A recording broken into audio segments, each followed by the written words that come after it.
Good evening, folks. I'm your host, Jeff McNeil. And on tonight's episode 17 of Coast to Coast Outdoors, we have none other than the rack stacker, Steve Elmy. Welcome to the show, Steve. Hey, Jeff. How's it going? Thanks for having me. Great to have you back again. It's a great new partnership. I don't know how many of our followers have seen that announcement, but we're going to have you on once a month for throughout the hunting season, I guess, into the springtime there, talking about food plots, strategic hunting, obviously, the whole 9 yards. So, yeah, It's going to be a great opportunity to reach out to the viewers as well as your viewers and mine. I've got a great following myself, and a lot of questions come up, and it becomes cumbersome because a lot of those questions are exactly the same questions as the last guy. So having this month to month, being able to explain those frequently asked questions will be able to help us out, be able to reach more viewers, and hopefully harvest some more whitetails for the fall. That's awesome. And for our viewers that don't know what tonight's show is about or haven't been following or just tuned in, obviously, it is about setting up for an early season bow hunt. Correct me on that one? Yep. We're going to focus strictly on early season because this is the time of the year when things start to change in the whitetail habitat, and plants start to mature that they're normally feeding on throughout the summer months. Obviously, there's cash crop involved. Any type of food plotters are out there. They've obviously planted, or if you can't food plot, there are options out there that Rack Stacker offers to the viewers. So we're going to touch base on all of that. Perfect. So I guess we can jump right in. I will let our viewers know that one lucky winner will receive a prize tonight throughout the show. Compliments of Rack Stacker and Steve Elmy. So I just wanted to let our viewers know, tune in and engage and like, share the whole 9 yards. Yeah, but I mean, we're here to help you guys out. And if you ask questions, obviously Jeff's here to help you out. He's the one that's on the other side, so he's seeing all the questions that pop up. But ask questions, guys. We're here to help you guys out. And over the next hour and a half, we'll be able to answer those questions for you. Perfect.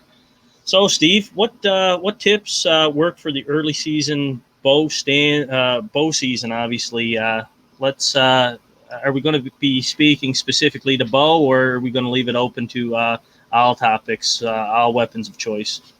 Well, I think right now what we'll do, because it's early September, we're going to be hitting the early bow season here in early October, and a lot of guys, for typically the Labor Day weekend, they're wondering, what can I do? How do I prepare? How do I set my stands? What can I do with my food plots in order to make sure that they're prepared properly? Do I fertilize? Do I mow? That sort of stuff. We're going to touch base on all that. Hey, Jeff, how's it going, man? So we're going to touch base on all those types of things. Now, we're also going to talk about Jeremy. Hey, buddy. He's one of our elite staff down in Sarnia. Yeah, perfect. Brunswick. Yeah, these guys, I know them all. This is great. So we're going to touch base on some of the products that Rack Stacker offers in order to draw in whitetails during the early season. Now, of course, we've been monitoring deer over the mineral stations. Guys have been working hard all spring and summer long to put in Super Buck or Sweet Success. And, of course, when we get into late July, early August, we start putting in Field Edge. We've got lots of photos to share with everybody, so you'll see the type of production you can expect from these products in the next 4 to 6 weeks. But I think it's important to start on the type of forage that the deer are eating right now, and then what you're going to expect those deer to change to before the 1st of October.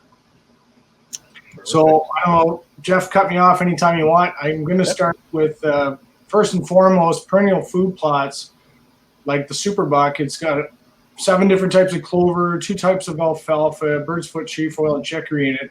And then what happens is, when guys start planting that in the early parts of the spring, May, June, July, it's going to take some time to build that forage production up. So during this time, a lot of the deer are either into soybean, or they're eating natural forages like elderberry and serviceberry and ragweed and even sumac for that matter. They forage on all that. Basswood is also very popular for the deer population here in Eastern Ontario and even Eastern Canada for that matter. Mm-hmm. So they're foraging on all of that during pretty well July through September.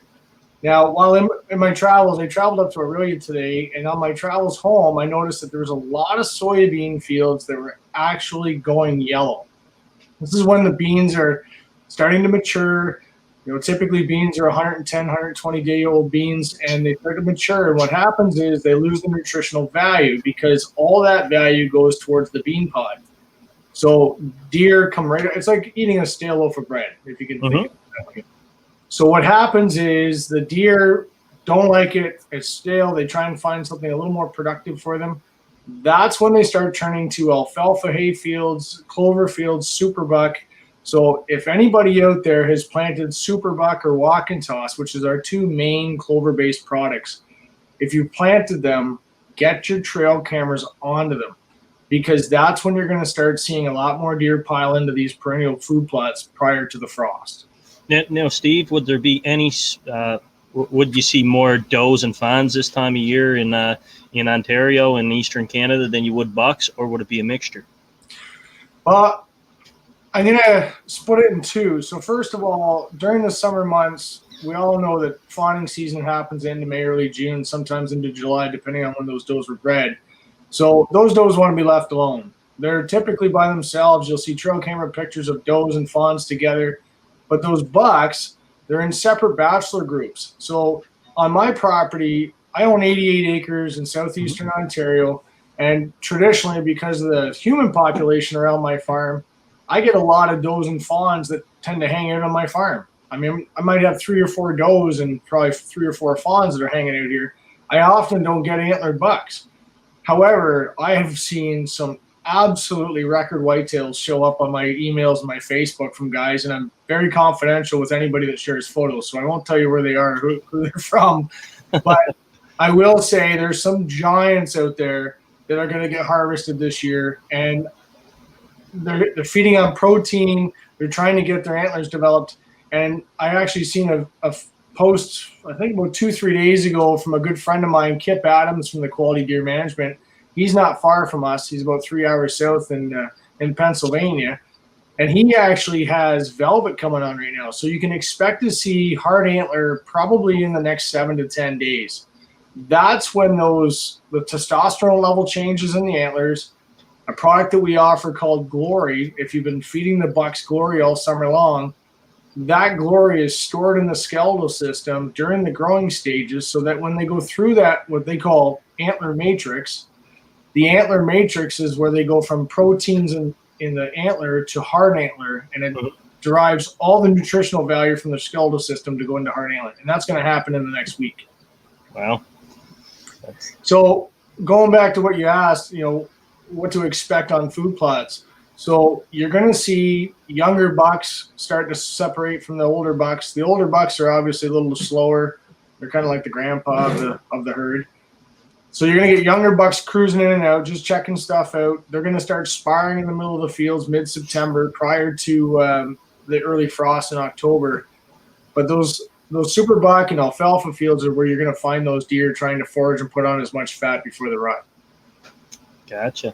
So we got some photos now, Steve. Do you want me to bring some up on the screen here and share with our viewers that are tuning in, or you want me to hold off a little bit? No, let's throw a couple up there. I want to touch base on a bit of my history. So you can see my kids here. If anybody knows and follows the Homegrown Hunter TV, you'll see that Logan is now 14, and he's going to be harvesting a couple of deer this year. He's like 3 in that photo. Wow. Ashley in the background, she shot a bear last week. Last week she shot a bear up at KB Lodge. She's probably 4.5 in that photo, and she's 15 now. So this is 10 years ago. Now they're standing in a bean field, and in the background, if you look in the background, you'll see field edge and stuff that is separated. So one of the reasons why I started planting agricultural crops in my farm, I almost strictly did my own plots with my own products until I found that the deer disappeared. And what happened was the deer were into the beans, then they hammered the clover plots, and then they come back to the beans. So what was happening was a farmer that's about 1.5 kilometers from me held all the deer through the summer months. And I had them on my clover superbuck plots, and then it seemed like they just disappeared for 1.5 weeks. And you're like, I had him on camera. He was consistently coming in. What happened? Well, that's what I found. So using the same theory that firefighters use. So if you talk about firefighting, So if there's a forest fire somewhere, what they'll do is they'll use fire to fight fire. They'll burn a break and then break that fire to stop. Well, I wanted to stop those deer from traveling, so I started to plant 1/4 and 1/2 acre bean plots on my property just so I had that missing link. Gotcha. Because I don't have agricultural property. I mean, I've got lots of land to plant, but I just called a buddy of mine and said, listen, throw me 50 pounds of beans. I'm going to toss that in and see if it makes a difference. And I found that if you planted beans right next to superbuck, you would literally see the deer go to beans all summer and then jump to superbuck as soon as the beans went yellow. And as soon as the beans matured and went dry, they went back to the standing beans. So it's important to have that around. And if you're hunting private land that's got agricultural planted close by, you want to pay attention to those travel patterns because you want to see where those deer are traveling. And if you've got beans to your left and alfalfa on the right, you want to be smack dab in the middle, so then that way you can cut them off. For sure. And we've got a few other photos here of the kids, and it's hard to believe, Steve, you've been doing the food plots as long as you have, to be quite honest. That's a feat in itself to come that far from that little episode you had with the Dragons Den when you first started out till now. It's hard to believe it's been that long. Well, we had the Dragons Den back in 2015, but I've been doing this since 2007. Actually, my first product I developed was 2004. So we've been doing it for quite a while now. The kids have grown up with it. Actually, it's at the point now with this COVID stuff, they're not going to be going back to school. They'll be doing their online stuff and helping us at the warehouse. So they're going to be working more with us. Perfect. So they'll be eventually taking over the company, I'm sure. No doubt. We've got some more of the family photos here, Steve, as well, with the young ones. That photo right there is actually in a product called Field Edge, and I underseeded it with oats. So those little stringy things you see right there in their jackets, that's actually just plain oats. I just underseeded it with oats. However, Ashlyn in her left hand's got radish. Logan's got 2 types of hybrid brassica that we use. And then the other young lady to your right there has got some of our turnip that we have in it. So it's 100% annual. You plant that late July, early August in the better part of Canada. Mm-hmm. And that's the type of production you're going to get by the 1st of October. Wow. I'm going to show you some really amazing photos that I think will amaze some of the viewers. You got that. There you go. That's Logan right there. He's about 7 or 8 years old, holding a huge radish plant. We call that Biggins radish. That plant will produce up to 40,000 pounds per acre of digestible food for whitetails deer.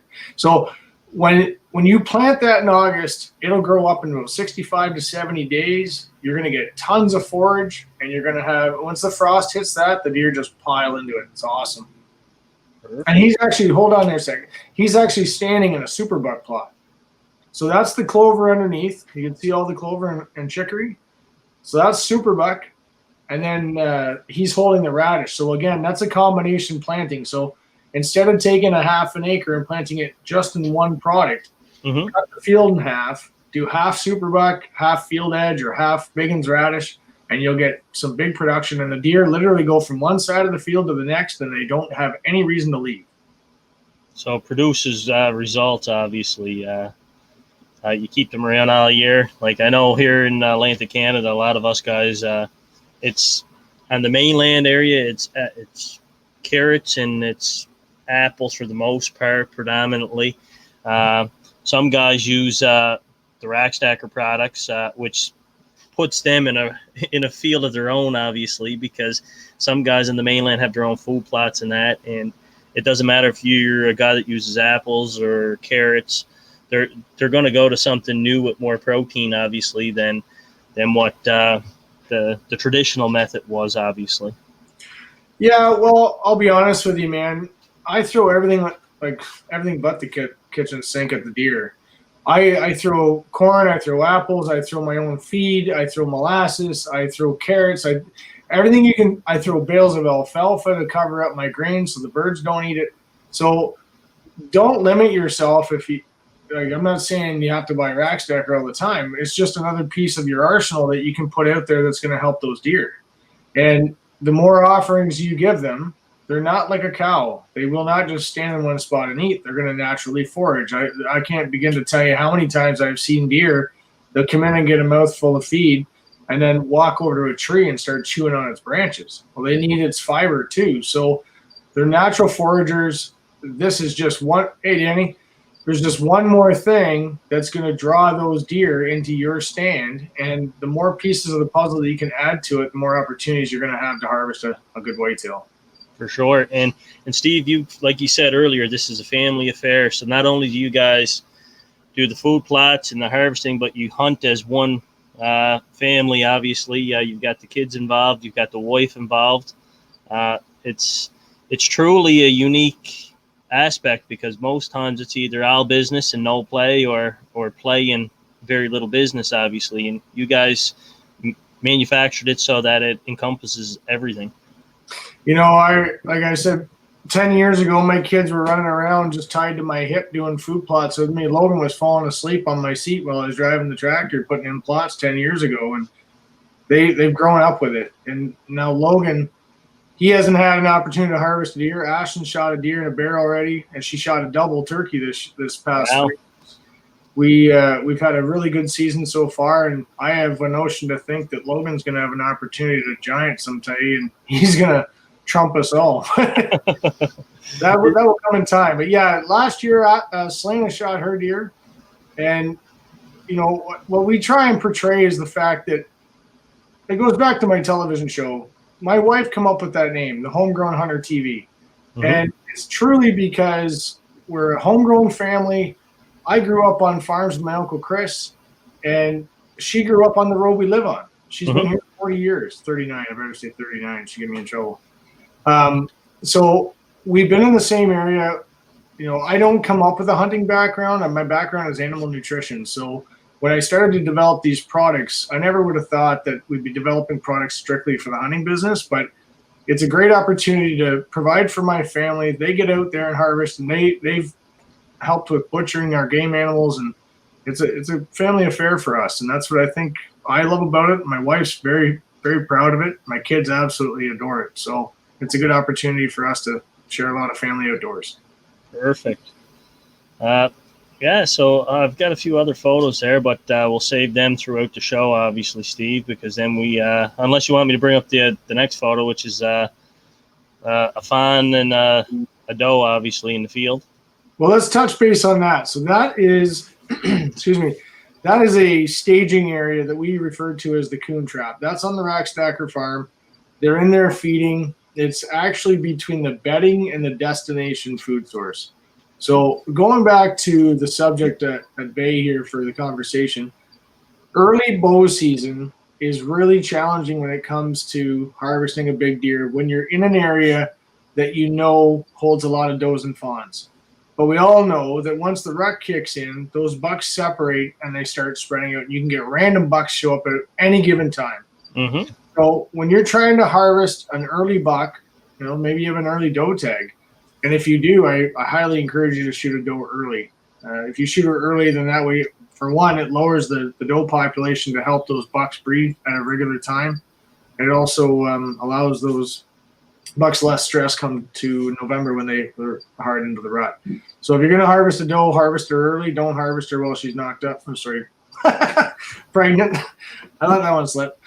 Don't harvest her when she's pregnant back. And, obviously when the buck breeds her in December, you don't want, it's just not worth it. You're shooting a couple of deer and it's unnecessary. So my point is that if you're going to harvest a deer during daylight hours, you obviously want to make sure that you're between the bedding area and the destination food. And the destination could be that alfalfa that I talked about earlier. Mm-hmm. Because right now in the early parts of September, they're going to be piling into the alfalfa fields.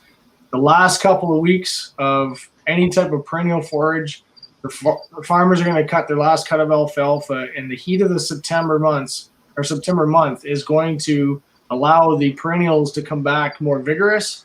They're going to be highly nutritional because it's coming right from the root system. And those deer are trying to put on as much weight as they possibly can. So they're going to be into alfalfa and clover. And if you've got that food plot tucked away like that where the doe is, you're going to have a lot of deer piling in there in the early season. Perfect. That's what most hunters want, obviously. They want success. And with the does come the big bucks eventually during the rut. So can't argue with that. So Steve, I'll move into this photo here, obviously, of you and your early age. Well, before we continue on, that's a damn nice buck, I must say. Well, I'll be honest with you. That was my first deer I ever harvested. Wow. That's what started the addiction. Actually, I hunted with friends back in '98, and we're going back 22 years ago now. And they shot deer. There's nothing wrong. It's to each their own. You want to shoot a young deer, there's no problem with that. But at that point, I didn't even know what a decent buck was. And so I got access to this property. The farmer himself was on a roof, a steel roof. And I drove by one day and I seen him up there by himself. And I'm like, that's it. He needs help. So I went home, changed into my grubs, come back to the house and got to know him. We hit it off. He let me hunt his property that hadn't been hunted in over 10 years. Wow. Well, I went out back. I poured rack stacker, and at that point, it was the Steve's deer feed. That's what we called it. But at the time, I poured it out, and that buck stepped out, and I shot it. And when I shot it, I called my buddy Scott. We've been high school buddies since '94. And I said, dude, I can't lift this deer. I can't get it in my truck. And he laughed and says, dude, it's not that hard. Just throw him in your truck. And I'm like, I can't. He's too big. So once he got there, he freaked out because there was nobody in the camp that had shot a nice buck like that in our area. And I was intrigued by how big the deer got, why it was that big. Obviously, it was comfortable in the area. The area hadn't been hunted in forever. And to this day, I'm standing in the kitchen of that farmhouse. I bought the farm.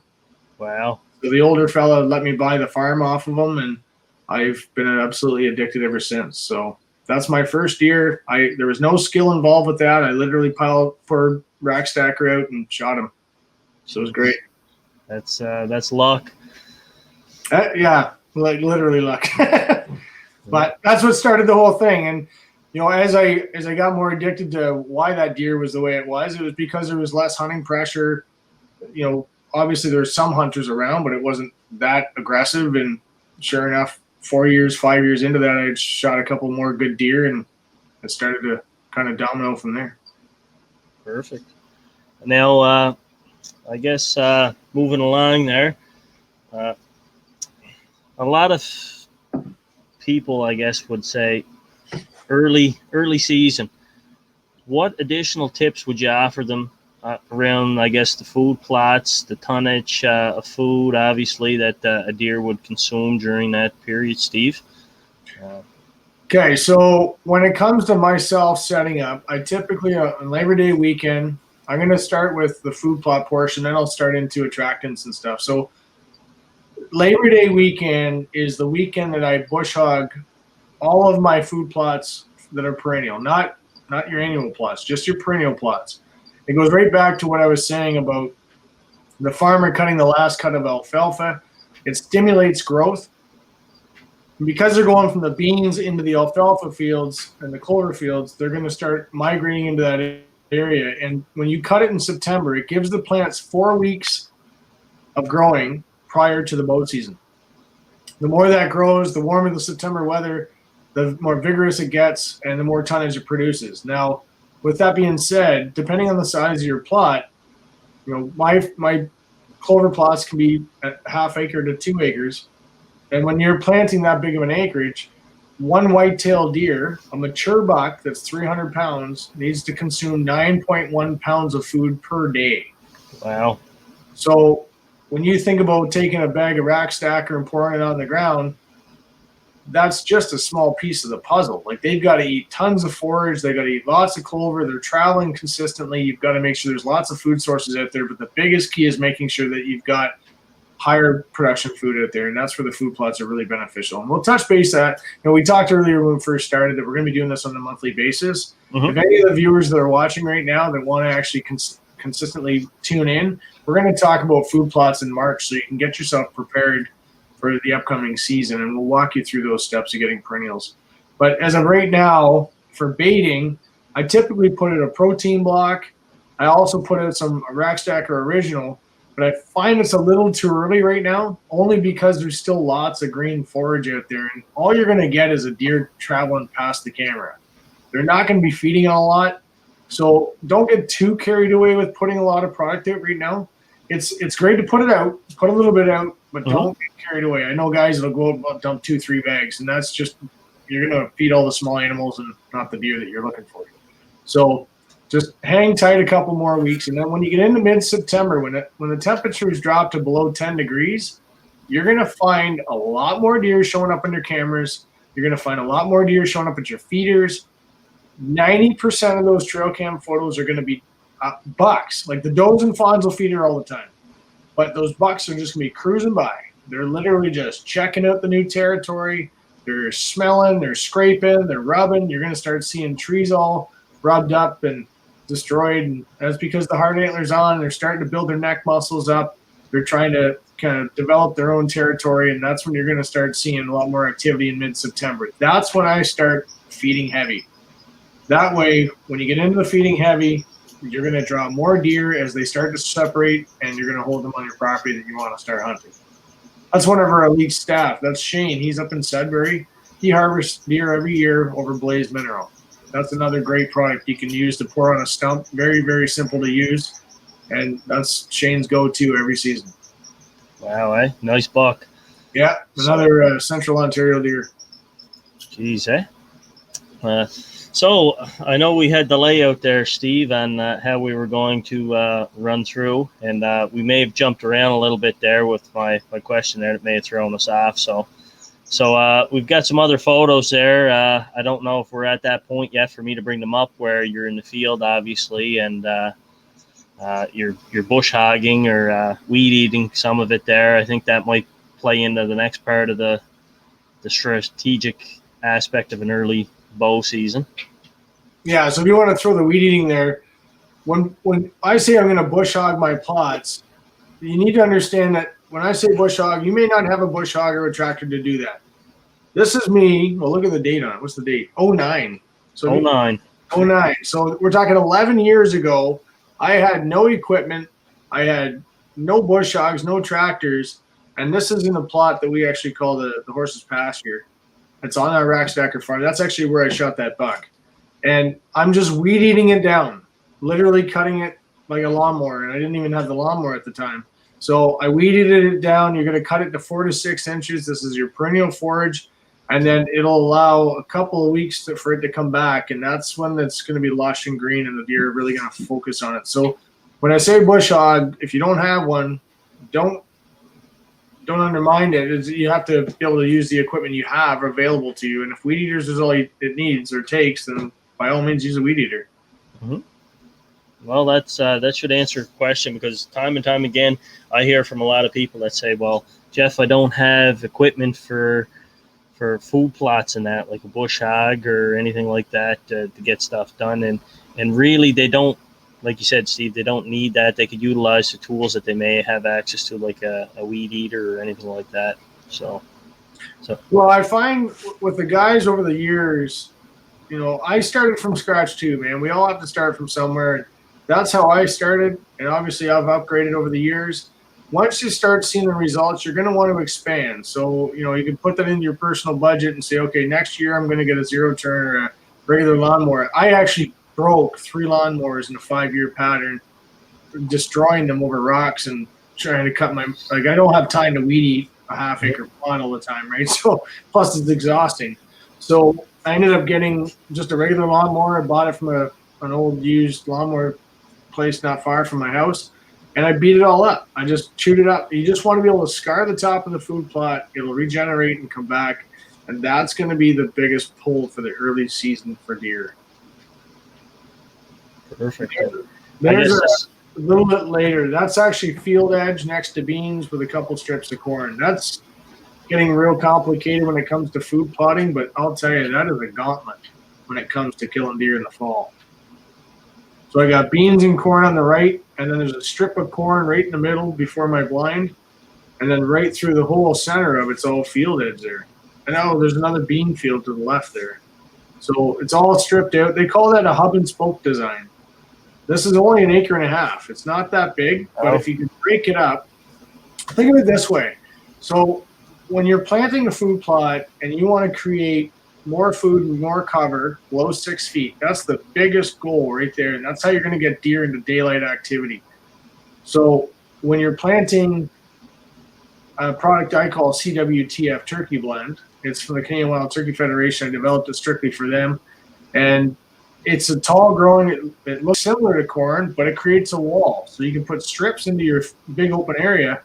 And what happens is that buck steps into the field, looks around, and he can't see through the field. So if you've got a half-acre food plot that deer can normally see right across, he now has to travel. That keeps him on his feet during daylight hours, looking for the girlfriends that are in there feeding, and it's going to keep him cruising, giving you an opportunity to harvest them. So breaking up the plot like that is really important. Gotcha.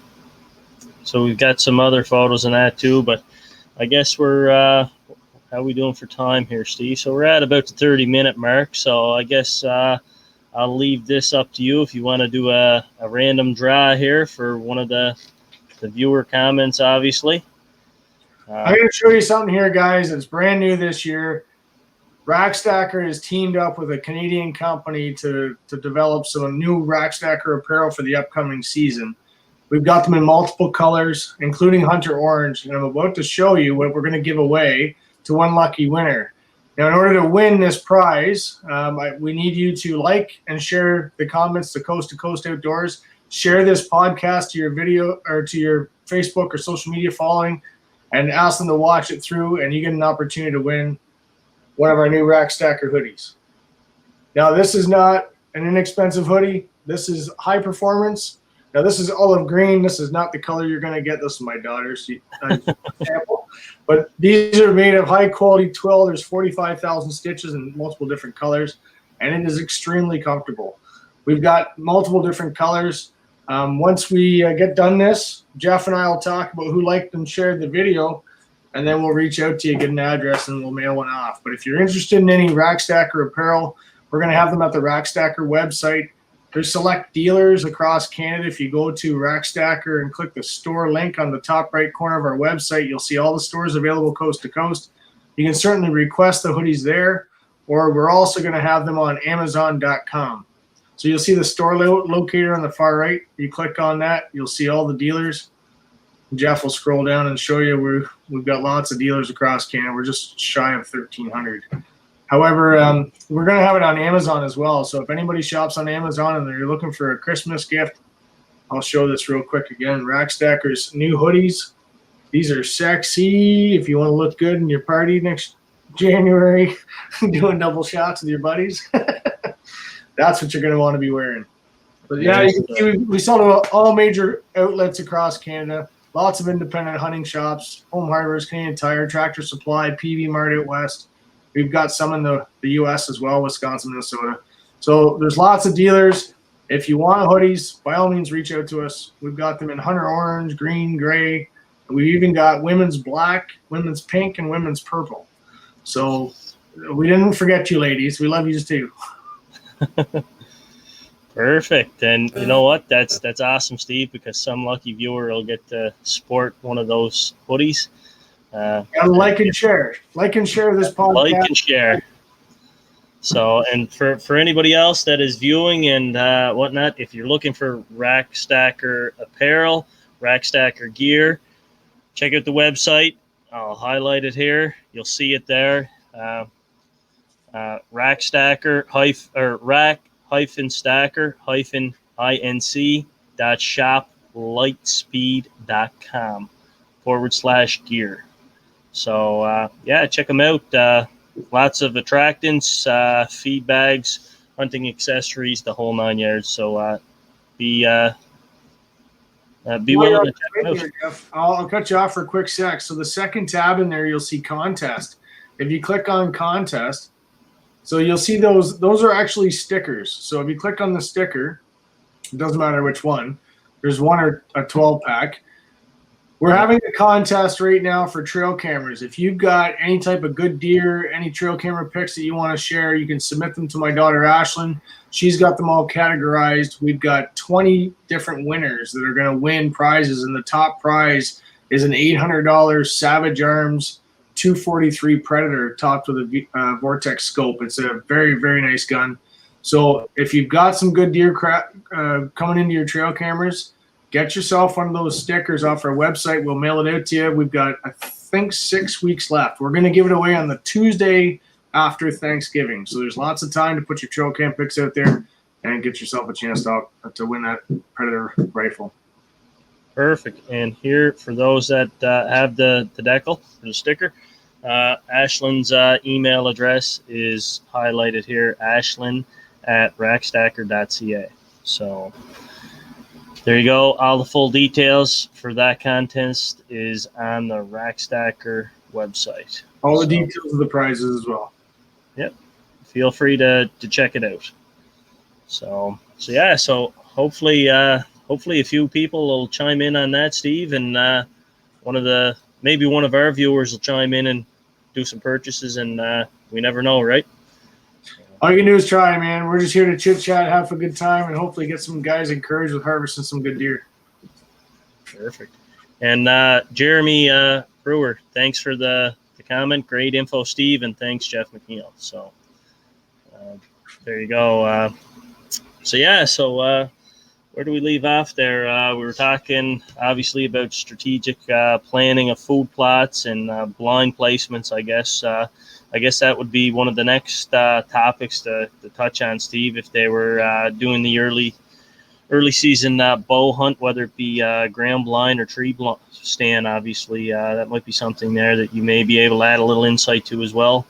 I've got lots of information on that. So with my job, obviously, I'm able to go down to a lot of U.S. trade shows and learn from some of the bigger professionals. I wouldn't consider myself the top professional in any case, but I've been able to learn a lot from the U.S. guys that are obviously I have an opportunity to harvest quite a few more deer than what most of us guys can up in Canada. So what I've learned is thermals are extremely important when it comes to whether ground blind or ladder stand placements.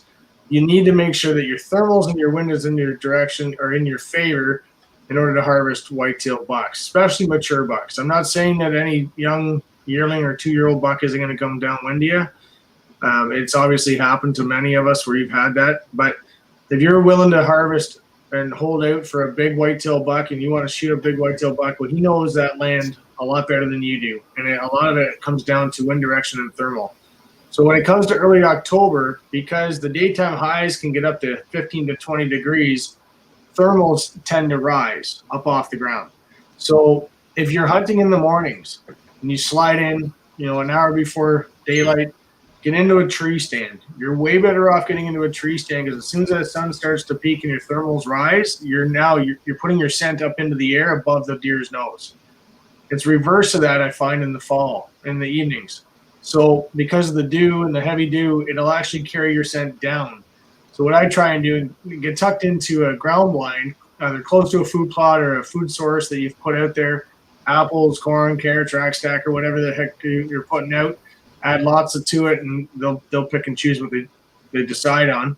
But when you have a evening sit, I highly encourage you to get into a ground blind where your thermals are staying within that blind, only because October is kind of that weird temperature change where you're getting daytime highs and you can potentially get into a -2 or -3 morning, which is great because as soon as the sun comes up, you'll see the steam literally coming off the frost. Mm-hmm. So it's the same thing as with your scent. We all have showers. We all wash our clothes. We all have ozonics. We're all trying everything in our darndest to try and get close to that whitetail buck to harvest them. But I will tell you this. If you're hunting a food source, and I learned what was referred to as a J-hook. Mm-hmm. And I was kind of hoping to have like a graph here so I can show you because it's really important to understand what a J-hook is because I've shot deer, a couple of deer, good deer, using the J-hook method. And we'll touch base on that hopefully by the end of October so that when guys go out for a gun hunt, they know what that J-hook is all about. So, Jeff, make note of that. We'll touch base on the J-hook. We'll do the J-hook. Yeah. So what the J-hook is, if you can imagine, you've got a lot of guys will set the tree stand up and they'll put a bait 20 yards in front of their stand. All right, this is where we're gonna hunt. Well, now you're sitting 20 yards on top of the food source. Any smart deer, and there's a lot of stupid deer. Let's just be honest. Any smart deer, mature, 5-year-old, giant, 180 class, 150 class, whatever your giant deer is to you, is going to be downwind 80 yards. He's going to be scenting that thing like crazy way before he gets to that bait source, especially if it's into the October. Because one, he just wants a mouthful and he's gone. He's back after the girlfriends again. Mm-hmm. So if you want to kill a deer in the early season, you need to understand what a J hook is. And the J hook is all about getting further away from the food source, downwind. So another buddy of mine, Lee, many, many years ago, he called it tic-tac-toe. And I'm going to use my 3 fingers if I could line them up here. So here's your bait, here's your deer, and here's where you want to be. It's called tic-tac-toe. If you want to kill him, you need to kill him within 40 yards of the bait source. So get 80 yards behind the food. Therefore, when he does his J-hook, that J-hook, he's circling downwind to catch the scent to come into the scent. And as much as you've got the wind in your favor and you're sitting 20 yards from the bait, that deer is 60 yards behind you, smelling you, and he is gone. So set your bait source further away in the early season, and you can tighten it up as you get into the December. Because once you get into December and all the does are bred, that's when you can get real tight to your food source, and it's not such a big deal. But in the early seasons, make sure you're hunting 60 to 80 yards off your food source. So you beat me to the next point there was scent control or scent blockers. Should they be used in the early season? And obviously that's a given in the early season. So you need everything in your favor, man. If you're showering, like we're going to go bear hunting there on Tuesday because we have opener September 1st. And we're showering up, we're washing our clothes, we're doing everything we can. We're using non-scent deodorant, all that stuff, and we'll spray as soon as we get out of the truck. Absolutely everything in your favor, wind in your face. You don't want to get busted. And whether it's bear or deer, they work the same way. And deer are obviously a little more skittish because bears are obviously predators. But when it comes to prey, they're always getting chased around, whether it's coyotes or human or black bears, it doesn't matter. If they're getting chased, you've got to make sure that you beat 2 of their 3 senses, sound and taste, right? Or sorry, hearing. Now with that, Steve, a lot of people say, what advice is there for noise control? Because in the early season, obviously, noise control, I've had this debate with people over my time there where people complain and say, well, Jeff, noise is a big thing and we got to control the noise. We have to do all this, right? And my perspective is, it doesn't matter because I've had tree blinds in that are boxes made out of tarps, obviously, that make so much noise. It's been put in months before, obviously, but it didn't fizz the deer. So you could be there and it could be blowing a gale and it didn't fizz them. And I tried to use that to show people that sometimes noise doesn't make a difference. That's based on sitting position, not a stocking position, obviously. But what's your take on that, Steve, in the early season? I have a camera guy that follows me around in the fall, and his name's Tyrell. Awesome guy. He's harvested some pretty good deer the last couple of years with me, but up until the point where I hired him, he hadn't had any great success. So what I showed him, and this goes for black bear and for whitetails, if you got whitetails in front of you, play with them, and I encourage you to. Obviously, don't do that with a mature buck, but if you got a young deer in front of you and you just go, he's going to look up and he's going to see you and turn his head. And he's not going to know what you're, and he might stomp around a little bit, but you're not going to scare him because you're not chasing him. So when it comes to sound or movement, as long as you don't pose a threat, you'll be pretty fine. Pretty okay. Like, I'm not going to say he's not going to run away because you obviously know that's his own choice, and wind could be a huge thing. But with the same guy I'm talking about, Tyrell, I sat in a stand with him in a big oak tree. Turkeys are scratching behind us. Geese are flying over our head. Deer are coming through the evergreens beside us, breaking sticks. They're hearing noise all the time. So as long as you don't pose a threat, and if you break a stick, rub a branch, draw your bow, and you're pulling back and you rub your jacket or something, just hold still. Don't pose a threat. They'll calm down, and when they do, take the shot. But when you get into December, I find they're really skittish because you've got a lot more hunters in the bush. You've got, all they want to do is eat, so they're coming into a food source that could potentially cause danger, especially when human scent is constantly spread. So I find that in the later December, I get a lot more skitterish deer, if you want to call it that. They do get very skitterish, but it's also minus 30 out. So any crackle of your jacket or the blind blows in the snow, and it could bust them. So in the early stages, trying to stay on topic, obviously, I don't find that they tend to bother too much. Plus, leaves are falling, acorns are falling, apples are hitting the ground. There's just so much noise. And where I'm at right now, where I'm bow hunting in the early season, there's even traffic and people laughing in their backyards. So it's kind of it's a touchy subject. Some guys don't want to make a ton of noise, but I did prove that to Tyrell, where I was like, hey, look at this. And they're like, the deer just stood there, or the bear just stood there. And they're like, oh, well, it's not chasing me. For all I know, it's a squirrel, because you're not posing a threat. Now it's funny because where I live here in Cape Breton, deer are skittish pretty near 365 days a year. Every little thing spooks them. If I drive 5 hours to the mainland, you could blast a gun and that deer goes about 10 yards and stops and turns and looks at you. Yeah. It's sometimes the science behind the deer herds are unique in itself, because each area has its own little niche, I find, depending on where you're hunting, obviously. I totally agree. Last night, I was sitting here by myself out in the deck, and a friend of mine sent me a video link of a food plot guy from Michigan, and he asked me a couple questions. What do you think of this? What do you think of that? Well, I watched 2.5 minutes of this guy's food plot video. Extremely good speaker, very clear, very to the point.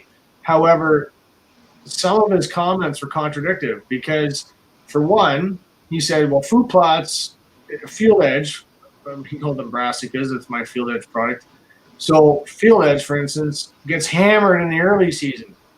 Well, if you're familiar with north central Michigan, there's solid bush. There's no natural food sources. So it's contradicted to what he's saying. So I disagree with him, because where I put my Field Edge now, I don't have the deer density that Michigan has. Like, they're going to kill 750,000 deer in the opening of gun season that's 10 days long. Wow. Ontario only has 400,000 deer. So they're going to kill twice the deer population in Montreal in a week than we have all across the province. So my point is that your deer is different than my deer, which is different than Michigan's, which is different than Saskatchewan. I got guys that say, well, I can't believe the deer that they're producing in Saskatchewan. Well, hold on. Take a look at the deer density, the deer population. You got Saskatchewan hunters. There's 150,000 deer hunters in the province and 300,000 deer. So for every hunter, there's a deer. Mm-hmm. In Ontario, you've got, for every deer, there's a hunter. So it's twice the population, twice the pressure, lack of land, because a lot of southwestern Ontario is agricultural land, so they see humans all the time. So you can't compare Ontario's deer population and deer density to Saskatchewan and wonder why Ontario is not killing big mature bucks. It's because Saskatchewan doesn't have the pressure, and the guys are allowing those deer to get bigger and more mature. So if Ontario were to follow the same suit, and I did actually make a post about this, and there's some controversy with it, but I made a very valid point. I put it on social media. It was a random poll, and said, yes or no. If you knew you would increase the deer population by 30% by giving up 1 year of deer hunting. So let's just say this fall, we're not going to hunt at all. There's not one deer hunter in Ontario. So all the deer harvested are going to be able to breed on time. Those will be dropping fawns in May like they're supposed to, not being bred in December because all the bucks got shot. Because my argument is the fact that Ontario has too many bucks getting shot in the early season, well before they're bred, because the breeding season in Ontario is the 18th to the 22nd of November. And I've proven that with fetal measurement scales. So my point is, if you were to give up 1 year's worth of deer hunting and knew that you were going to produce 30% more deer the following year, would you give up a year of deer hunting for a better year next year? 72% of the poll said yes. Wow. So with solid stats, you can prove that the deer are completely different from Cape Breton, from Nova Scotia, to Ontario, to Saskatchewan. So what I find is, if you want me to answer questions about Louisiana, I can't do that. I'm not familiar with that. I'm not familiar with the deer herd. I can't answer questions with that. Same with them. So why would you buy a product from Louisiana and use it in Canada? How do they know that our deer are going to eat it? And that's what's allowed us to succeed in Canada, because I've developed our products specifically for the Canadian market for guys to use it on Canadian whitetails because it works. You know what? That study in itself is amazing, because to get a number as high as that, Steve, and the product, like you said, the product is tailored to the environment and the herd in Canada. And a lot of people can attest to the provenness of the product, obviously, on many of their hunts when they choose to use the product. So that's huge. Next question, Steve. Do you prefer an early morning hunt or an evening hunt during the early season? Well, anybody that's hunted with me for any game animal knows that I hate morning hunts. And it's not because I'm not an early person, because I am. It's because my fear of bumping the game animals off of the location. Now, with that said, I do hunt mornings, but very strategically. So I talked earlier about destination food sources, which could be a big bean field, a big field edge plot, a big alfalfa field, wherever your deer are feeding throughout the night. So if you're getting lots of nocturnal pitchers, it's typically the destination food source. What I try and do is cut them off, knowing where that bedding area is, and then slide into that staging area. So there's destination, staging, and bedding. If you can cut them off in the morning, which in my property is very, very challenging, because by the time I get to that location, I climb up in my stand, I get everything all set up, and I can hear the deer walking under me, and it hasn't even been broken daylight yet. And it's only because I own 100 acres. If you've got a big chunk of land where you can, get 500, 600, 700 yards away from the destination, you'll catch them during daylight, and that gives you an opportunity. So it's not that I don't like morning hunts. I prefer evening hunts at my place because I've got all the food. They're eventually going to make it to me. Mm-hmm. Whereas in the morning, I feel like I'm busting them. I can hear them crashing through the trees. You're screwing up the hunt for the next day. Gotcha. Now, we've got a viewer comment here, which is an interesting one. Steve, would you think if you did earn a buck like some of the states do in the U.S., would it have the same results? That's from Tina and Greg Martin. In my DS2 graduate course, which was done back in 2011, one of the professors there was talking about certain strategies on managing buck-to-doe ratios. And again, Greg, touching base on your area, if you've got a high doe density, which I personally have, I would much rather harvest a doe than harvest a buck.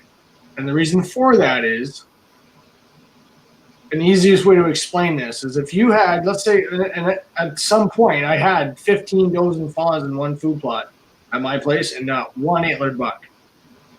So imagine having 10 deer, all does and fawns in one field, not one antlered buck. Well, let's say my trail camera is showing there's 2 to 3 bucks in the area, and they're all supposed to be bred within a 24-hour period in November. If those 3 bucks are supposed to breed the 10 does, by the time they have an opportunity to breed those does, probably 4 or 5, if not 6 of those does are going to come back into heat in the early part of December. Hence the reason late season December hunting. So the post-rut, as they refer to it as. So for us, I don't think it would be a wise decision to harvest those does, because if you earn a buck, then you're putting more pressure back on the bucks in the later season when those does are supposed to be bred. However, eventually over time, you're going to balance that buck-to-doe ratio. So I think it's a great idea. But we just, in Ontario, don't have the deer population that the U.S. has for those earned a buck management skills. So Pennsylvania did that once, too, down in Kip Adams area, and it worked out really good. So I think it actually is still in place where they have to harvest a doe prior to harvesting a buck. So everybody goes out, smacks a doe in the early October, which is fantastic for the population, because now you're taking out not only a doe that doesn't get bred, but you're also increasing the food for the existing deer in the area. So it helps out big time. Hope that answers your question, Greg and Tina. So we've had another viewer comment come in there as well. Very interesting and valuable information. Thanks, Jen. We appreciate your engagements there. Steve, here's one that's probably going to be topic of interest and contention with some. Should the grunt call be used in the early season?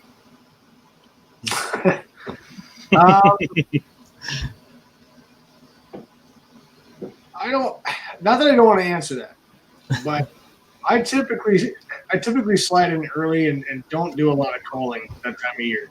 Mm-hmm. When I do my calling, it's typically in the second or third week of November because I mentioned earlier about fetal measurement. So we take a roadkill doe in April or May and we measure her out to see when that doe is receptive.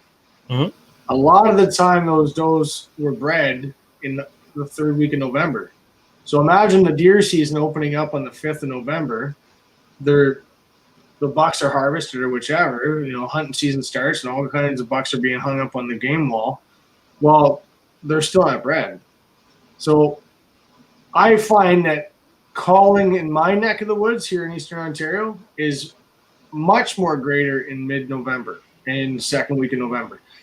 Would I call in October? Why not? Soft grunts, maybe the odd bleat. Mm-hmm. But I don't think they're coming into heat yet. So I tend not to call in early October. Gotcha. No, that should. For somebody, you're going to get a curious deer somewhere, I'm sure of it. But here, I just don't find that the early season I get that much activity on calling. Gotcha. So I'm going to flip over to some of the photos there, Steve, and we can touch base on them and where they play into the whole strategic early season hunt. We've obviously we've got the doe and the fawn. Is that the brackish that it's in there? That's the brassica. That's field edge that the deer are coming into. Yep. That's what you're going to get. You can still see there's leaves in the background. What's the date on that there, Jeff? It is mid-October. Mid-October. Yeah. So as you can tell, they're starting to funnel into the field edge. Everything else behind us starting to dry off. There's no nutritional value in that forage behind them, so they're going to start piling in. Depending on what you consider early season, I would consider all of October early season. If we get a frost, and it typically happens around Thanksgiving, when it gets down to -3, -5 at night, if you get that -5, man, you need to be bow hunting over field edge. And that's a perfect example why. Those girls are coming in, 6 p.m. at night, still probably 45 minutes of shooting light left. I know that camera's dead north. That's actually one of my trail cam pics. And obviously the west is to the left. So you want to make sure that the wind is in your favor. And wherever that deer is coming out, you want to be able to be, call it 20, 25 yards downwind of wherever they came out of that fence line. Perfect. And we've got a viewer comment there, David Bowman. Hey, guys, great show, great info. Thanks, David, for tuning in. So I'll just mosey on through some of these photos here, Steve. And we've got, is that one of your turn-up? Not a turn-up, is it? That's right at the edge of one of my food plots. So Chris, who used to work for me back in 2011, and he's like, Steve, you should see some of these radishes. So that's Biggins radish. I had him hold the leaves up. Typically the leaves are crowned right over top of it, but that's the size of, and I've got another photo we'll show you here, but that's the typical growth you're going to get if you give your seed enough room to grow. What I find with any type of food plotters, they want to seed it down like grass seed. That's not what you want. These are forage production seeds. That plant's about 100 days old. So when you plant it in early August or late July, by Thanksgiving, that's what you're going to get. And the deer's going to eat the top leaves in the frost. They're going to eat the bulb in the wintertime. And then there's still, call it 50% of the plant under the ground. And what that's going to do is actually increase the organic material in the soils when you work the plot up for next year. So it's actually increasing the organics to help grow the next plot. So it's very productive. Now, Steve, question here from, I'll use from my area, obviously. In my area, the soil is like a clay mixture, right? It's how would that stuff hold up in something like that, like a clay texture soil? I've got a guy in Sault Ste. Marie, Ontario, and his is like concrete when it comes to summer. And he typically waits for a rain, starts breaking it up, and throws his seed down. And he's been very successful. Especially, these are referred to as tap roots. So a taproot plant grows deep. It can go a foot. This plant actually gets a 12-foot root system on it, so it draws nutrients from way down and brings it right up to the top surface for those deer to forage on. And then any type of brassica, if you were to pull them up out of the ground, you'll see like a large, I don't know where my camera is here, a large 12-inch root system on it. Well, that's because all of the forage is coming up from that taproot, so it'll even draw moisture up even in a hot summer. So to answer your clay question, you can plant that, and it'll help break up the soils. It'll help build the organics, and over time, you'll find that it becomes more loamy as opposed to clay. It breaks the soil up really well. So for those guys that like to hunt the hardwoods in the boggy areas, if they wanted to plant that in a area of that nature, it would work as well, Steve? Yeah, it would do well. You're going to want to make sure it's dry, though, because if it's you say boggy, if it's wet, it'll actually cause root rot. So you want to make sure it's dry. Often what I'll do is I'll break it up multiple times. So you break it up, let the sun dry it out, break it up again, let the sun dry it out. You want to make sure it's good, fluffy soil before you seed it down. Gotcha. Just in the beaver dams and the wet areas, right? Mm-hmm. And you do seminars as well. So this is in the middle of my property. This is the 8-acre field. This is another property, portion of my property, the Destination Food Source. That's actually all planted right now. It's about 3 feet high and some really gorgeous stuff. But we have tours on my farm. We haven't had one in a couple of years. We're actually planning on having one on September 26th. So the reason I sent that to you is because I want guys to know, if you're in Ontario and you want to actually see what we're doing on the Rack Stacker farm, you'll be able to see what we're doing on 88 acres. And when you're seeing photos, I don't fub photos. I don't BS, if I can say that politely. When you see it firsthand and you see what we're doing here, and then you go back home and you see and follow our social media, you'll realize that we are truly the homegrown family, because everything is done 250 yards from my farmhouse. So this is up in the bush. I get to show you some timber management. We show you how to, do hinge cuts and hack and squirt techniques and open up canopies and release trees. If you're looking to manage timber, we show you how to do all that. That actual spot right there, if you were standing in the same position as the camera, you wouldn't see me. That's how thick it is. Wow. And before, when I bought this farm, look at it, I look like 20 years old in that photo. But I started young. I grew it up. I've done everything. I've proved it. I've harvested many white-tailed deer, and all my neighbors are going, "Where are you killing all these deer?" And I'm like, "Right here." And they're like, "How?" And I'm like, "I sit and I provide everything I can for them, whether it's mineral, cover, food. I've dug a pond, so now I've got a constant water source. Like, I've done everything I can to hold those deer here. And as long as you hold the girlfriends, all the boyfriends will show up in the fall. I promise you that." That's a fact. So you touched on the minerals, obviously, and we've got one here, the Blaze mineral. I've personally used that one myself time and time again. You know what? Success with it. I'd be interested to see how many viewers use Blaze or have used Blaze, because I developed that product in 2008. That was the second product I ever took to market. And we have been selling truckloads of it coast to coast. It is unbelievable the amount of guys that have loyalty to that. And that's a 20-pound pail now. We actually have them in 55-pound bulk bags for guys that have big properties that want to put multiple stands out. Blaze is extremely high in vitamins A, D, and E. It helps with does, fawns, lactation of milk, and antler development. However, we've also got our new stacked. We have Glory Mineral that's higher in phosphorus and calcium. But I'll tell you, what's happening with Canada these days, I find this year was absolutely insane once COVID hit. COVID hit, every guy was bored. They're not working. We're letting lockdown. What do I do? All of a sudden, like online orders, stores were calling like crazy. We need as much minerals as we can get our hands on. and we couldn't pack it fast enough. Like, and Blaze is by far, well, next to Stacked. Stacked is doing extremely well too, but Blaze is by far the most popular mineral across Canada. And we've got a few viewer comments here. Obviously, Jeremy Warren, great product. Tina and Greg Martin, this information is awesome, even more so when you're getting pics from your spy point of deer in your field edge food plot. So awesome. That's great. So I'll move on there, Steve. There's a couple more photos there, and that we got here. Obviously, Homegrown Hunter.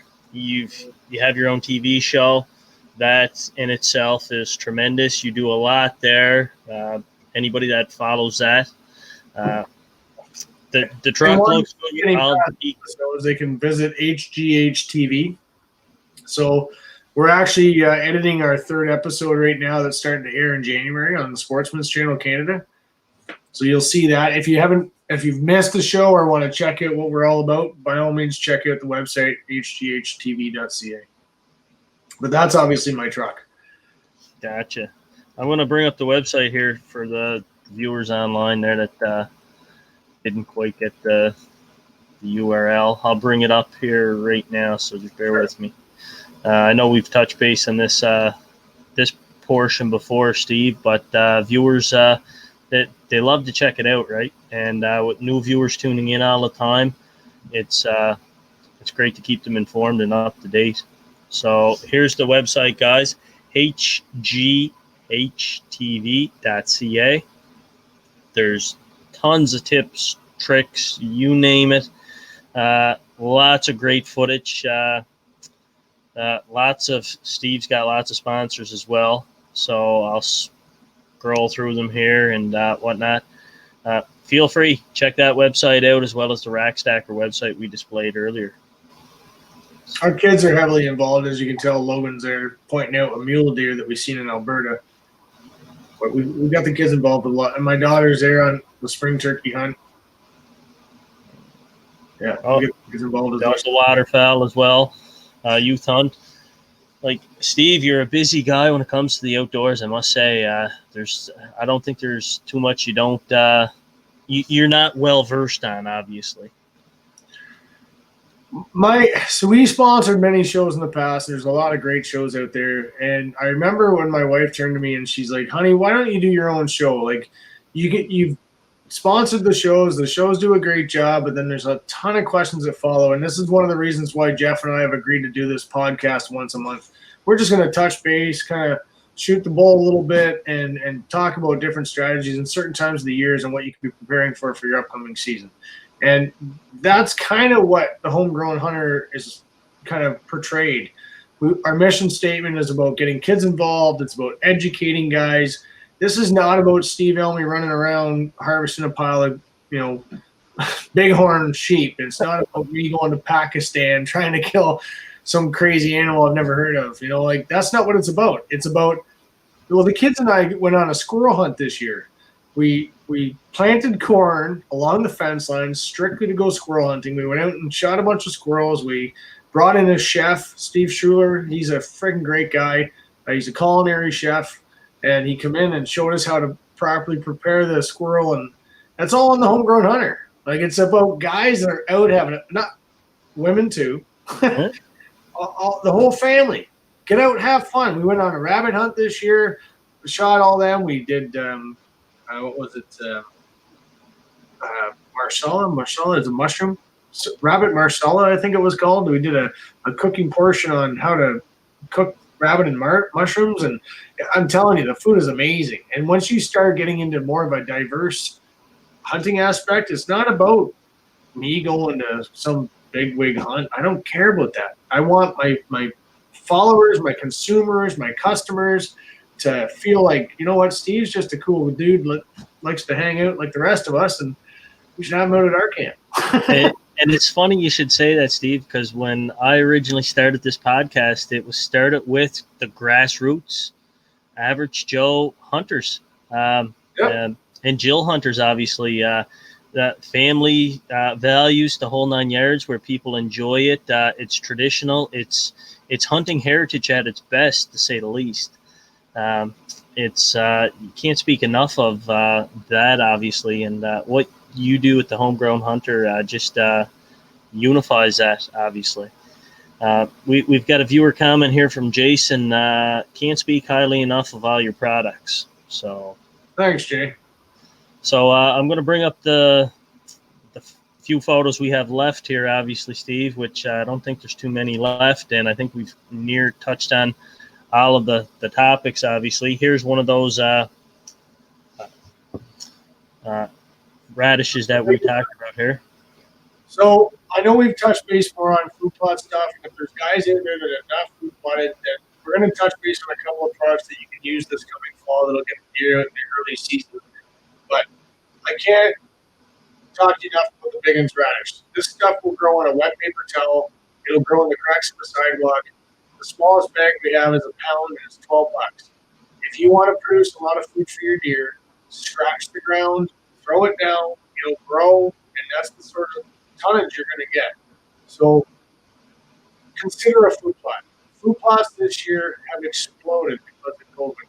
Guys are out in their farms or their properties are allowed to hunt at their hunting places, and they're working up land, and they've never food plotted. And I found that this year really took off. So I encourage you to look at the food plots. And I'm working with you. If you Facebook me, we have a 1-800 number that's on our website as well. If you call that number, you reach me directly. So I can answer the questions on the fly for you. I'm the type of guy that, you think I'm probably not caring about your business, but I do care about your business. I care about your success. The best part of my business is seeing you happy at the end of the day, and that's what I'm doing. Perfect. Entice. There you go. That's a wicked product too. High protein, 32% protein. It's about 9% higher than anything else in the market. And you can tell right there, man. I'm sitting with my dog. She actually tracked that dog. I was super proud, or that deer. She was super proud of that find. But just to let you know, that buck was harvested on the Rackstacker farm. We followed that deer for 3 years. We called him Torque.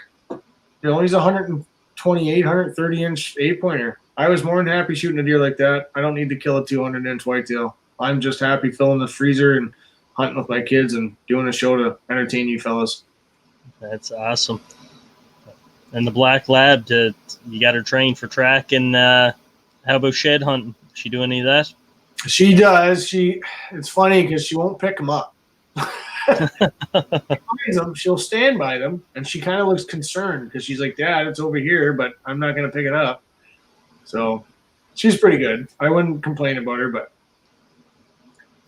So earlier we showed you a photo of Field Edge next to corn and beans. Well, this is Nathan. He's up in Sault Ste. Marie, and he's got Field Edge on his left, my right. And then he's got CWTF Turkey Blend beside it. And the reason he did that, and you can't tell, nor can the people from the highway, but there's a highway that runs north and south. And you can't see into that food plot. So the deer are feeding in that food plot, and nobody can see.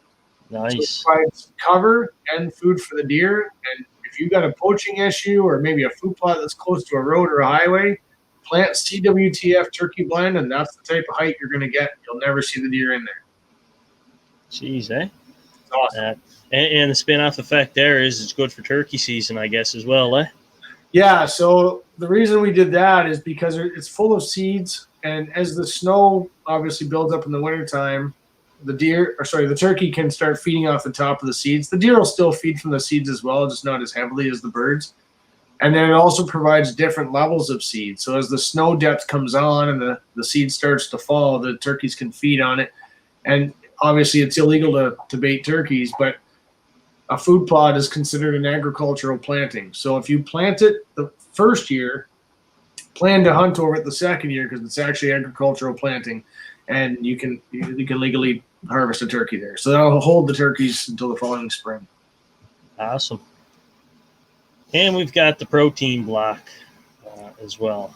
So how is this, Steve? This looks like it's got a high molasses content in it. Correct me if I'm wrong. It's got molasses, it's got grains, it's got high proteins, it's got mineral, it's got everything you need. Now, I will say that The protein block is the second highest volume product we have.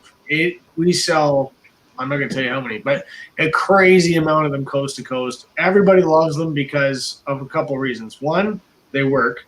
Two, they last 6 to 8 weeks. So you can put it in front of your trail camera.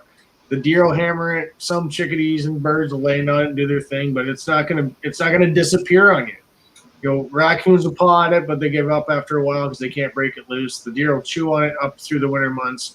And, you know, elk, I've got tons of elk out in BC that use this thing. So the protein block is a good all-around product. If you're looking to save yourself any trouble if you're in a bear area, like I have a property where I bear hunt quite regularly, and I would put a bear would pick that up and walk away. It's 25 pounds, but he will walk away with it. So what I suggest you do is go home with a drill bit, drive a drill bit through it, and cable it to a tree. The bear won't walk away if it's tied to a tree, but he's not going to mess with it very long. But it works extremely well for deer for up to 6 to 8 weeks. And once the frost and the cold weather hits, the bears are gone anyway, so they work awesome into the late season. Very popular product. It's interesting you said drill a hole through it and cable tie it to a tree. Have you thought about manufacturing it so it's like that? I have done so. Unfortunately, the mill that does that for us does hundreds of thousands of them, and they're not willing to retool their machine just for me. Gotcha. I mean, maybe at some point when the volume's high enough, when I snap my finger and say this has to happen, but right now they're not willing to do that. Gotcha. But I use a small hole saw. I got another guy in British Columbia that because he uses it for elk, he'll drill a hole through the middle of it, and he's used a piece of rebar and just slides it onto the rebar so it doesn't go anywhere, and the deer and elk just hammer it. Gotcha. Next one, rack stack or deer feed. That's the original, man. That's where she all started. That's Canada's finest right there. That's the new bag we developed 2 years ago, and it's set a whole new precedent level for us. We've got every major retail outlet across Canada you can imagine. We've got Home Hardware, we've got Canadian Tire, we've got Tractor Supply, Cabela's, Bass Pro, Suregain Feeds in the Maritimes. We've got every independent retailer. You know, there's the odd retailer that doesn't carry it, but pretty well 1,300 stores coast to coast carry Rack Stacker Original. And there's a lot of deer harvested over those products, and we are super proud to know that we're a part of that story. You know what? That's tremendous success in itself. I've used it. I used that, and I mixed in the Blaze mineral with it, Steve. And I'll tell you that they just stick around. They don't like to leave the deer when they get a taste of it. So, you know, everybody's going to have their own mix. They can. If you got apples or carrots, I got a fella that's in Perth, Ontario. He drives by my shop every couple of weeks, and he'll pick up a half a dozen bags, and he'll mix that with his carrots. And, you know, like I said an hour ago, add to it.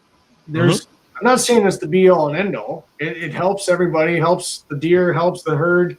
It's high in protein. It's easily digestible. It's full of fiber.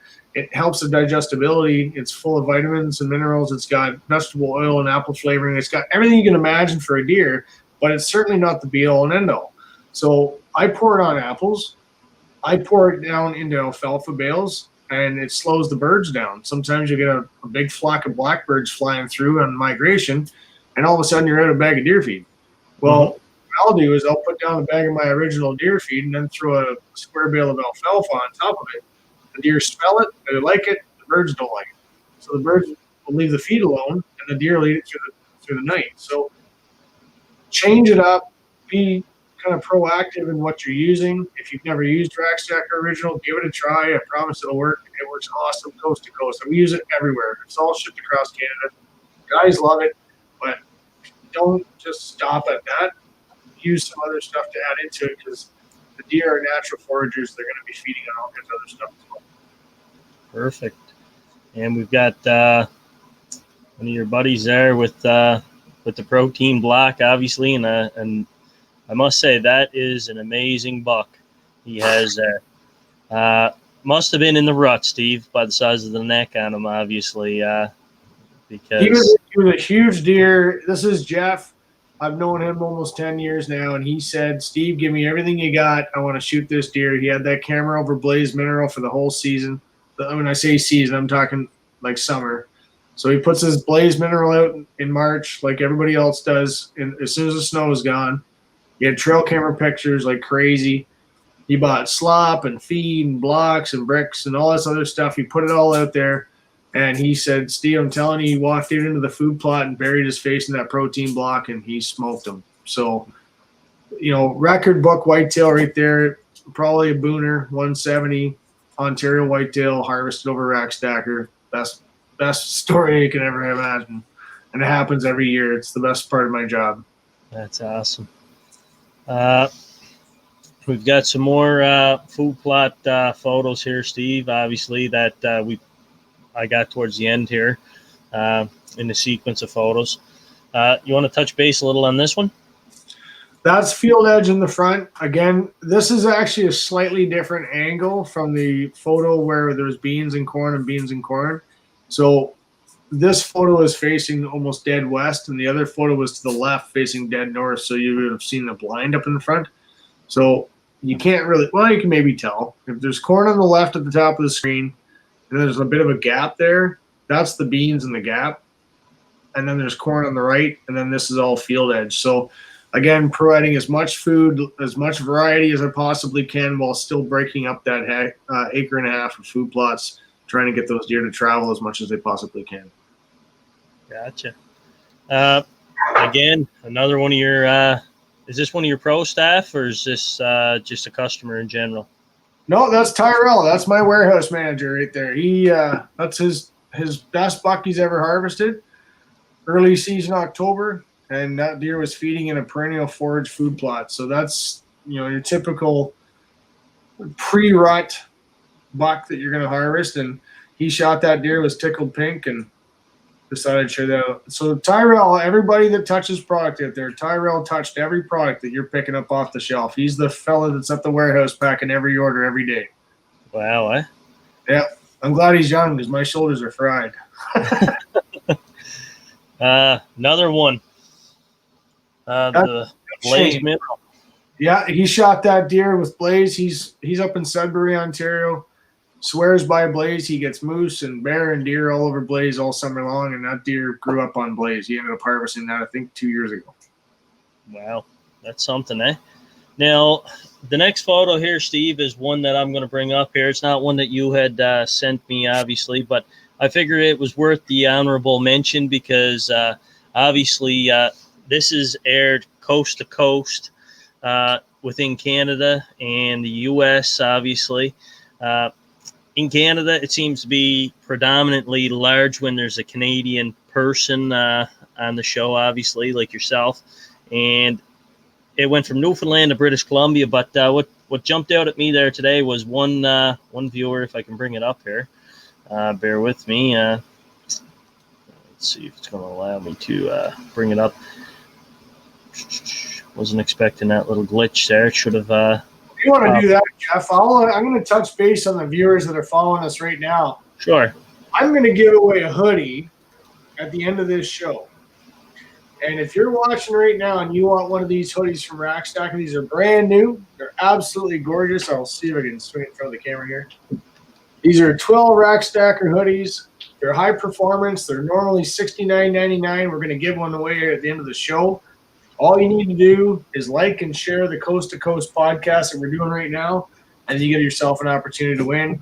As soon as you win, I'll fire you a message after the show, and Jeff and I will pick a winner, and we will get that mailed out to you. Perfect. And here it is here. And I'll give the Facebook group, Hunting BC, a shout out there because some of these hunting pages on social media, obviously, they have to be approved posts. So thanks to Hunting BC. It got shared there, and Tanya Wall commented. She said, "We had the pleasure of meeting this guy a couple of years back. He was in BC on an elk hunt. He gave us swag and free products, very friendly." Wow. That's cool. So that's what I mean. Like the engagement, Steve, goes far and wide, obviously, and believe it or not, we've got a large following over in Europe that listen to the podcast. Not so much the visual side, but they listen to it in their native language in Europe there. So yeah, it's gone far and wide.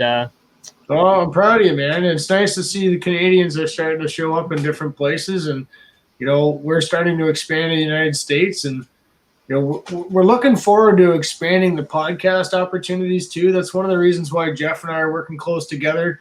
Jeff does an amazing job here with his podcast. We're going to kind of tighten things up a little bit about subjects going forward, and we're going to do this on the month-to-month basis. So if you want to follow us, by all means, check us out on Rackstacker website or follow Jeff at Coast to Coast Outdoors. I think this is a great opportunity and kind of keep things going live and start to maybe bring some viewers from the United States. I've got some good friends in Wisconsin that follow us.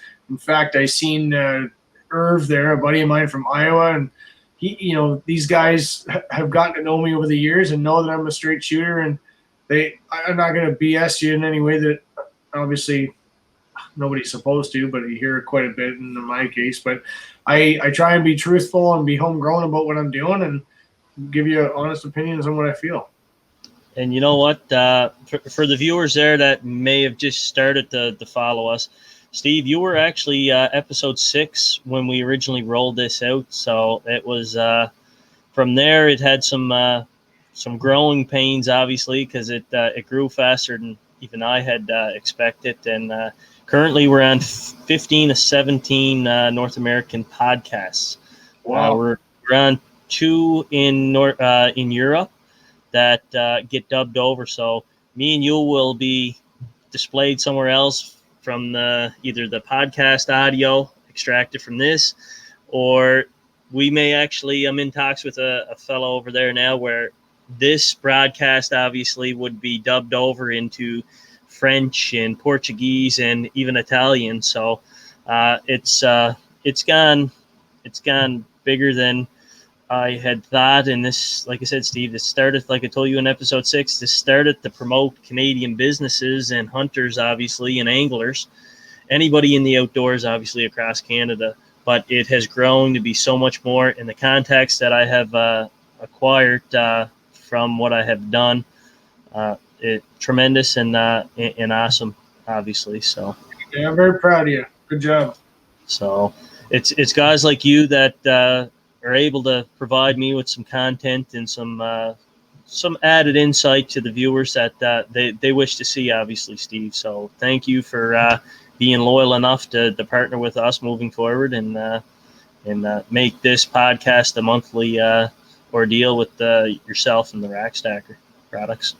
Well, glad to be a part of it, man.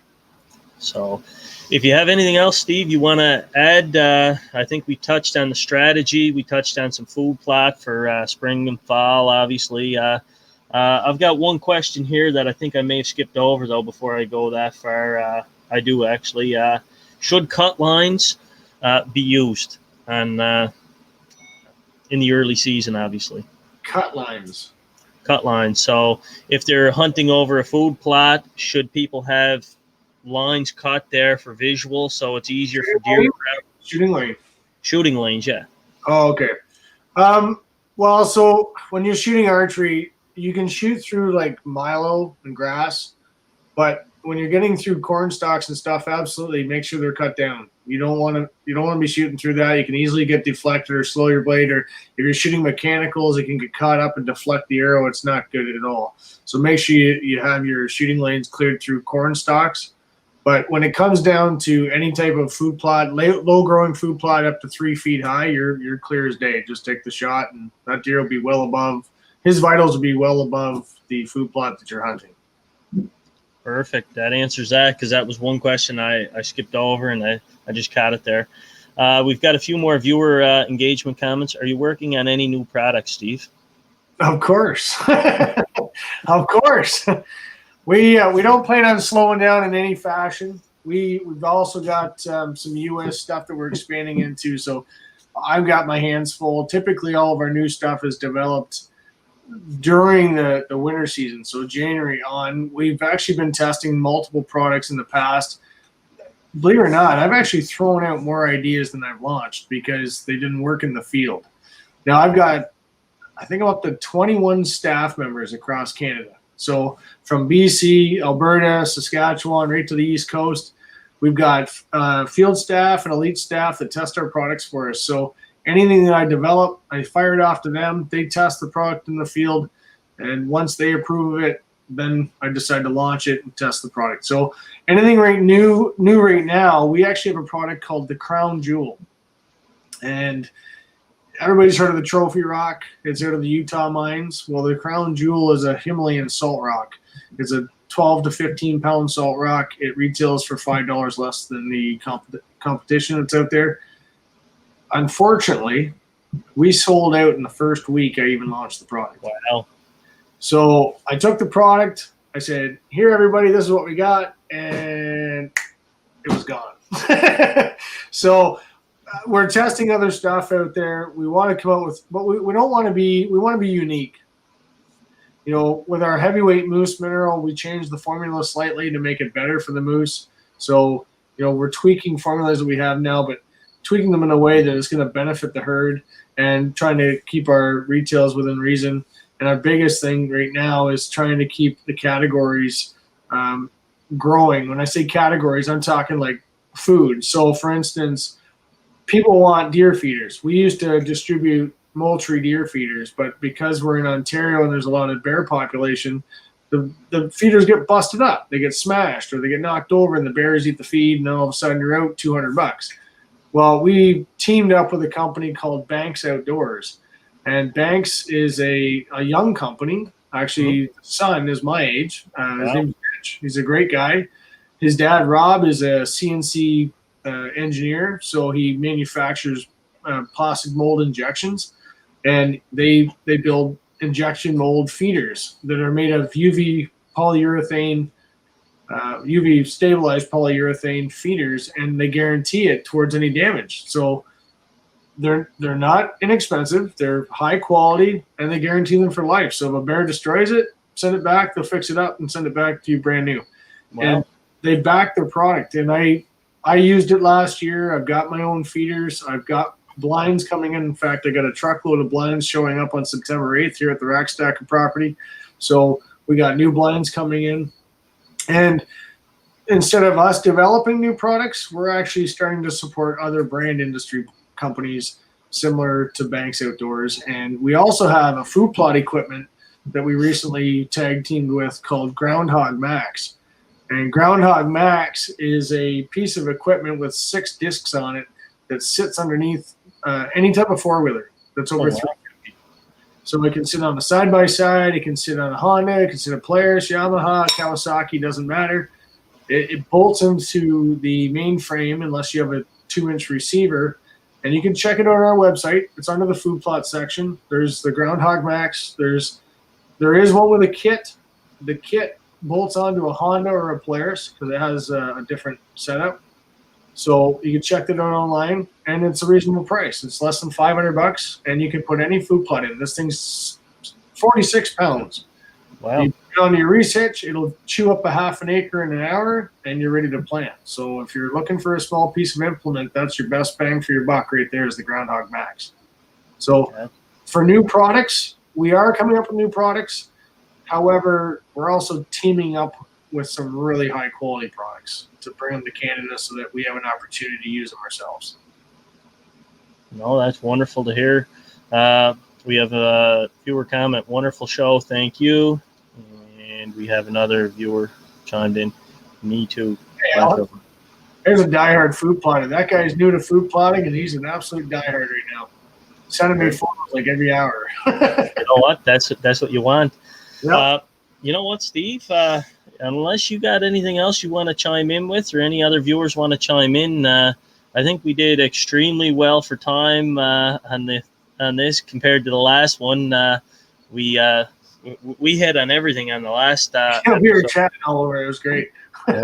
So, but you know what? It's great. If there's any American viewers there that have tuned in and seen this, if you can message me some wonderful Facebook groups down in the U.S. that we can broadcast to, please let us know, and we'll get that out. So this way here, when Steve's on next time, we can broadcast it to more down in the U.S. side, obviously for what we do currently as well. Anybody that wants to hear just the audio of this, say you're at work, you're out in a tree stand, what have you. There's 15 to 17 North American platforms. At the end, we'll do an outro with a list them all. And yeah, tune in and enjoy. So, Steve, I'll give you the final words there. If you got anything you want to say before we pick a winner there, that send us a comment, obviously. Well, I just encourage everybody, if you're looking to see what my family's been up to with the Homegrown Hunter TV and Rack Stacker, by all means, check out our Facebook following. I always post on Instagram at Rack Stacker Big Game Attractants, and we also do the social media thing for Rack Stacker Incorporated. So if you check out our website or Facebook, follow us that way. You'll see that I'm very family oriented and involving my kids in every aspect. And we've also got a couple of new young lads that work at our warehouse now that have been packing all summer for you guys. So we're going to get them into hunting and get them out and hopefully harvest a deer. We're going to do some hunting for chuckers. We got a black bear hunt starting on Tuesday. So if you're interested in some bear hunting tips, we also do live videos from inside the field to show you some of our techniques to harvest the game animals. So follow us on social media, share us with your friends. And if you're interested in winning a hoodie, these are brand new for this year. We're going to give one away here in about 2 minutes. So share and like the page. Be sure to check out Coast to Coast Outdoors for more information. Jeff and I will be doing this on a monthly basis. Awesome, and it's going to be a great partnership between you and I, Steve. I can see that. So, how many comments did we get here? Geez, we got a few.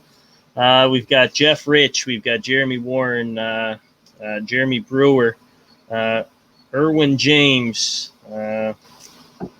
Danny. That's not. I don't want to mess up your busy. Okay, I don't want to mess up your name. My apologies.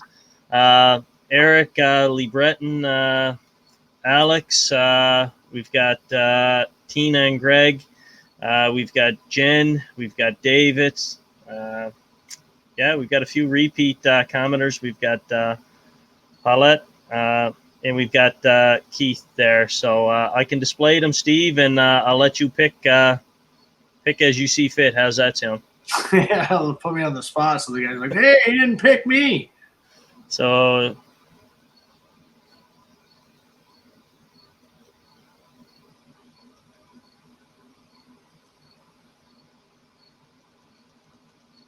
let's do Jeff Rich. Jeff Rich. There you go. So Jeff Rich. First time watching? Got a new hoodie, buddy. You got yourself a new hoodie. So reach out to us guys here at Coast to Coast, and I'll get the need your color. What was that, Steve? I need a size and a color. Size and a color, Jeff Rich. So if you're still watching, tune in. If not, we will message you from the show here. And again, size and color, and Steve will get you a shirt mailed off to you. If you guys are interested in a hoodie, by all means, check out Amazon. We're going to have them on Amazon.com and .ca as well as Rackstacker.ca, and there's select dealers coast to coast that'll have it as well. So keep an eye out for the Christmas holidays. And if you guys have somebody in your family you'd like to buy for, or if you're looking for a Hunter Orange hoodie, they're pretty sexy. They're high performance. They look awesome. There you are, folks. So, Steve, I'm just going to take you off the feed here for a quick minute. I'll come back for a quick chat. I'll roll out the intro, and I'll be back after that. So there you have it, folks. Steve Elmy, the Rack Stacker guy, Rack Stacker products. Feel free to check them out. We've touched on their website, everything here in the show. So with that, thanks for tuning in. Appreciate your support, and stay tuned for the next episode of Coast to Coast Outdoors. And thanks again for viewing.